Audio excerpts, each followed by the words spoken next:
Hi, it's Glenna.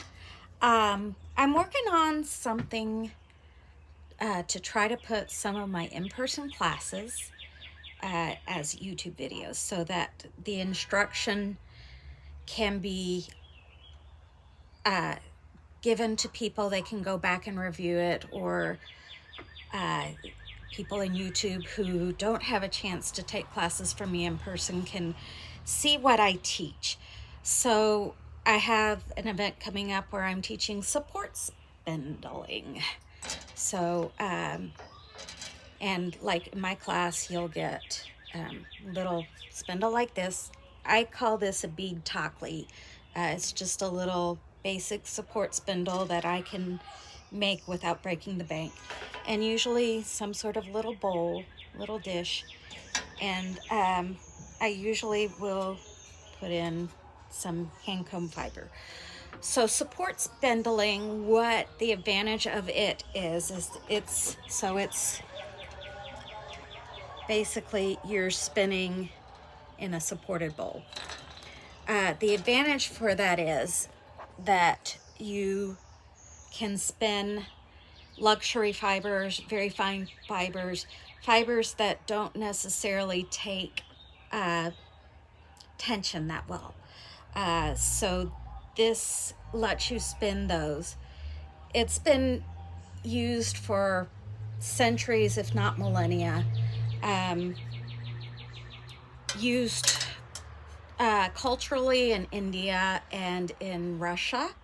I learned support spinning from Galina Kemleva. I think that's how you pronounce her name, uh, who teaches a lot about Orenburg lace spinning and knitting. Um, so I learned in the Russian style. I use this to spin luxury fibers. It's really important that if you're going to spin supported, that your fiber is immaculately prepared. So I work to hand comb for my classes. This is hand combed alpaca, which is kind of a poor man's substitute for cashmere. So let's show, get there. Okay, trying to get this balanced where you can see my spinning. So first off, you want to take your spindle, and it's like you're snapping your fingers. And when I look for spindles like this, I am looking for as sharp of a tip as I can get. This is actually a bamboo skewer, and I use the pre-sharpened end for the end that's going to be flicked, and then the other end I sharpen with a pencil sharpener so that it's also sharp and can spin easily. So you want to kind of get used to the action of flicking it.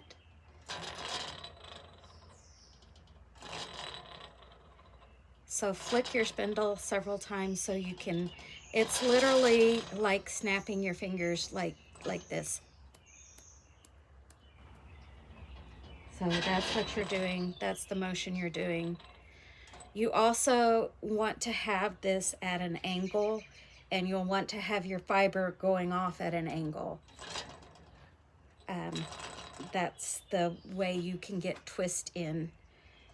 So the way you start is you get, this is similar to how I started my medieval spindle in an earlier video, but you get your fiber fluffy, you'll have it parallel to your spindle, and you can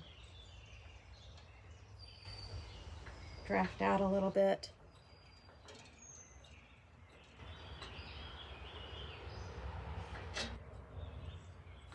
You can flick it at the same time, but draft out. For the most part, your goal is unsupported long draw. So you're going to be drafting with one hand and spinning with the other. But if you have trouble with that, you can certainly park and draft, which means you add twist, add lots of twist, then hold it and pull out like that.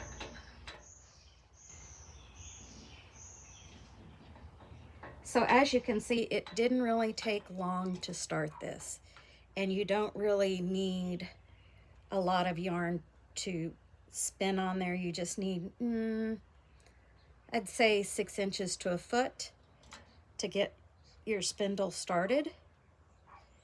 And at this point it started, so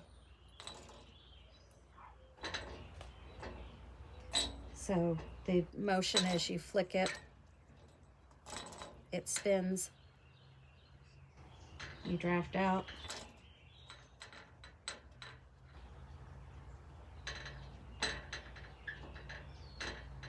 You wind on.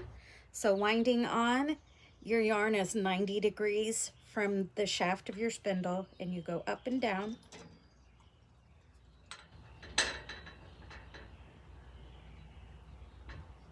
Then you want to wind on, and you'll wind up so that it spirals off the end. You want to keep at least an inch or two on the end free. So this is the area where you're going to spin. The yarn does not stay there. You want, for the most part, that yarn to be off the tip, because it's very difficult to spin if there's yarn on the tip. And like I say to people, the sharper that tip, the faster it goes. And with support spindling, you'll want to have some speed in your spindle. So let me go through that motion. So I unwind from the tip, get it to about 90 degrees, and I go up and down the shaft to wind on the yarn.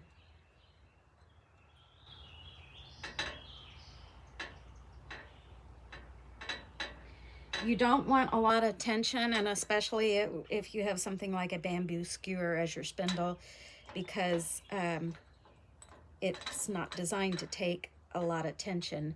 But with a support spindle, you don't necessarily need the tension.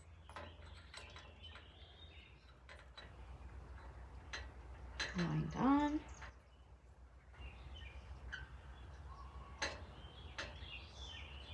And let me move this over so you can see how I draft out. This is the drafting triangle, so right here is where it's becoming yarn.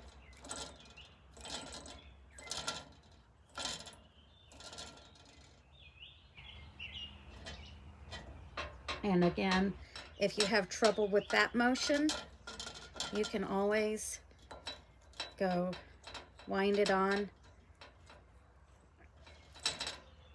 add some twist, pull it out, and then add more twist, park it, pull it out,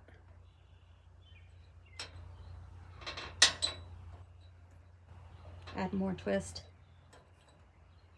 But that's kind of the basics of spinning on a support spindle. This is one of the classes where I will say it's like 15 minutes of instruction, and then the rest of the time is practicing, because it's really as you practice that you learn the muscle memory, and that it's going to be a struggle at first, but the more you do it for 30 minutes a day, and as you practice, your hands will learn what to do. And if it's frustrating, you know, spin for 20 minutes, put it aside, come back later. But that's the basics of support spindling. I'll see you later.